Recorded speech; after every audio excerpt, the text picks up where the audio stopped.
এই তোদের মাঝে সবচেয়ে বেশি অলসকে হাত তুল, যে সবচেয়ে বেশি অলস সে 500 টাকা পাবি। কি রে তুই হাত না তুলে বসে আছিস কেন? কারণ আমার হাত তুলতে অনেক আলসেমি লাগে। তুই তো জন্মের ইচ্ছা রে, ধর এই 500 টাকা তোর। আমি যাইতে পারতাম না, আপনি দিয়া যান।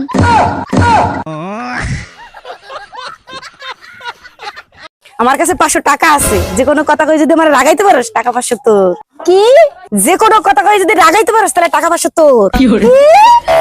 আরে যে কোনো কথা কই যদি রাগাইতে পারোস তাহলে টাকা 500 তোর। কি? আরে বলো তোমার রাগাইতে লাই টাকা তোর। কি? আরে তুই কি করে নাকি যে কোনো কথা কই রাগাইতে বললে টাকা তোর। কি? কি মানে যে কোনো কথা কই রাগাইতে লাই টাকা তোর। কি হলো? তুমি এরকম করতেছো কেন? তোমার কি রাগ হচ্ছে? রাগ হইতেছে বুঝতেছিস না, কারো ঘরের কালো। 500 টাকা দাও। কি হলো? দাও। A for Apple B for बड़ा एप्पल C for छोटा एप्पल 10 টাকা বাঁচানোর জন্য বাস ছেড়ে ট্রেনে উঠলাম। হিজড়া এসে তালি মেরে 20 টাকা নিয়ে চলে গেল।